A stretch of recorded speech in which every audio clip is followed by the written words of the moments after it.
tous, on se retrouve pour la lettre 60. Alors, il fait un peu moins chaud qu'hier, je ne devrais pas avoir le problème de lunettes. Donc on est parti pour la lettre 60.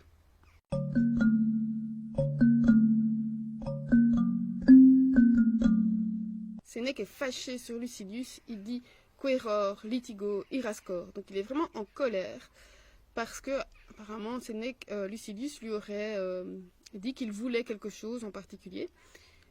Certainement ou une richesse ou un poste politique.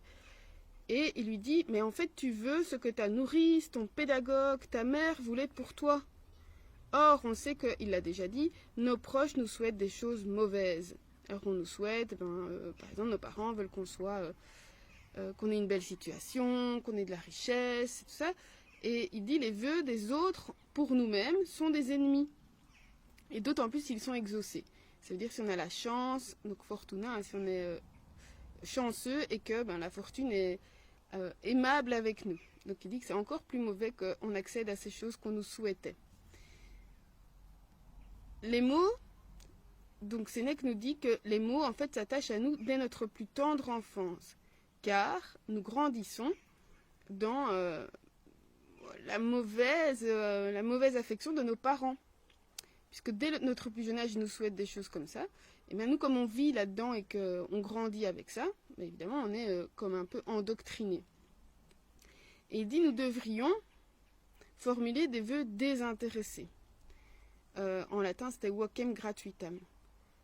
En fait, on demande quelque chose au Dieu, comme si nous ne pouvions pas nous-mêmes nous nourrir. Et en fait, on exagère. On exagère par rapport, alors ici il parle par rapport à la nourriture, mais c'est certainement transposable dans d'autres domaines. Il dit, pour nous, nous faisons semer sur des plaines entières. Un peuple moissonne pour nous, des bateaux, des mers, pour une seule table, la nôtre. Il dit qu'on est pire que des animaux parce que les taureaux, eux, se contentent d'une prairie, une famille d'éléphants d'une seule forêt. Et nous, il nous faut à la fois la terre et la mer. Alors évidemment, ici, on peut déjà penser à la surconsommation, alors qui est certainement encore plus aggravée aujourd'hui qu'à l'époque, bien sûr, parce qu'il faisait déjà venir de très loin des choses, des choses qui étaient synonymes de richesse, et donc si on avait des choses qui venaient de loin à notre table, ça veut dire qu'on avait réussi dans la vie. Et à l'heure actuelle, évidemment, ça concerne la nourriture, mais les vêtements, les voitures, enfin voilà, on sait qu'on est dans une société de surconsommation. On crée des besoins, donc on va nous vanter telle ou telle chose, alors qu'en fait, réellement, on n'en a vraiment pas besoin. Mais on va réussir à nous faire croire qu'on en a besoin et qu'on vivra bien plus heureux avec cette chose-là ou en mangeant cette chose-là. Et voilà, ça c'est vraiment quelque chose dont il faut être conscient, qu'on surconsomme et qu'on nous manipule. Une fois qu'on est conscient de ça, évidemment il faut agir. Mais c'est pas toujours facile, je dis ça parce que j'ai eu une période où j'étais beaucoup plus... je suis toujours consciente aujourd'hui, mais à l'époque j'étais plus active dans ma sous-consommation. Je vais dire, par exemple, je m'étais lancé un défi, c'est un petit peu une mode chez moi. Je m'étais lancé le défi de passer 1 an sans acheter de vêtements neufs. Donc pendant 1 an, parce que je trouvais ça complètement aberrant qu'on fabrique des vêtements pour moi, de 1, sauf quand c'est moi qui les fais. Et alors aussi quand je vois dans les magasins, le gâchis, tout ce qu'on jette, qui ne trouve pas preneur, donc on va jeter. Et puis j'en ai déjà parlé, mais la façon, les conditions dans lesquelles sont fabriqués les vêtements.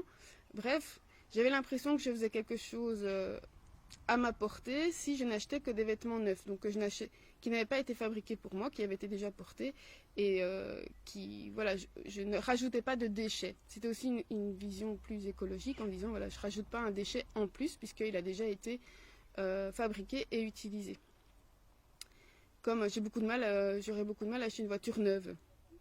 Ça n'est jamais arrivé, on a toujours eu des voitures d'occasion parce que voilà. Ou le pire, ce serait de faire fabriquer, de commander exprès une voiture parce que je veux telle couleur, telle option, tout ça. Voilà.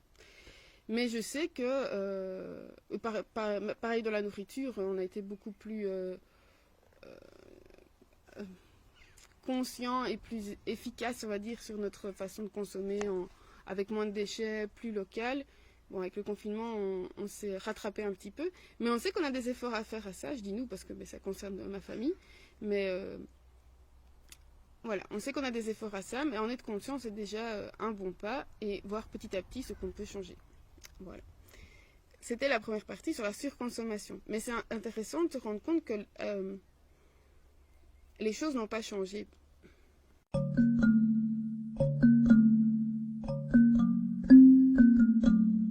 Quand je dis que les choses n'ont pas changé, évidemment, on est toujours dans cette surconsommation, même à l'époque, mais elle est d'autant plus flagrante aujourd'hui.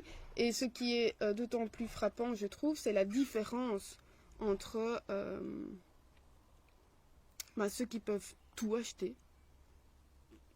même si on se rend compte que ça ne fait pas leur bonheur, et puis d'autres qui n'ont rien. Pareil pour la nourriture.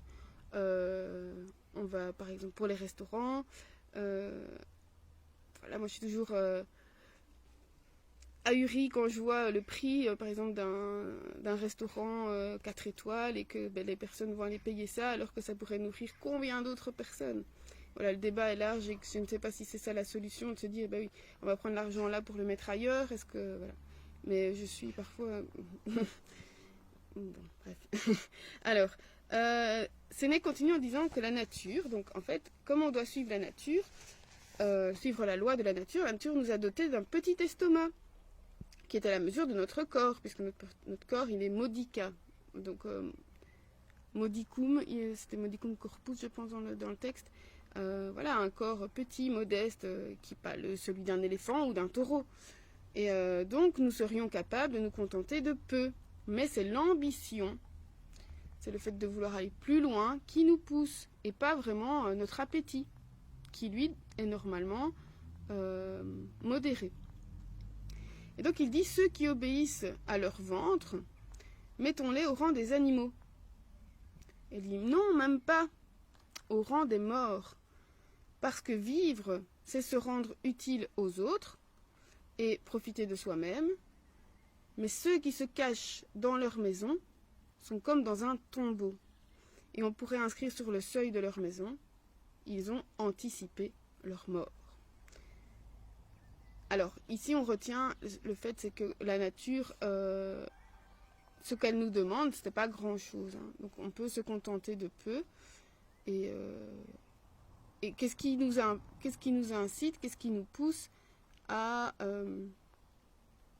finalement manger plus, ou à vouloir manger, je sais pas moi, de façon exotique, ou voilà, peut-être juste pour la variété, mais est-ce que c'est bien... est-ce que c'est obligatoire? Certainement pas.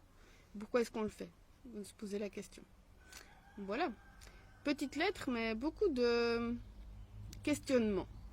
Je serais ravie d'en discuter avec vous, et je suis très contente parce qu'aujourd'hui j'ai vu pas mal de collègues, entre autres, qui me disent « Ah, mais de temps en temps j'écoute une ou l'autre de tes lettres ». Et c'est toujours chouette de pouvoir en discuter.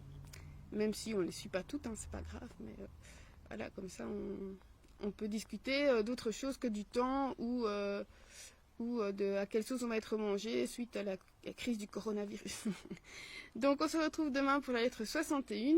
D'ici là, je vous souhaite une bonne soirée, une bonne journée et portez-vous bien ou à l'été.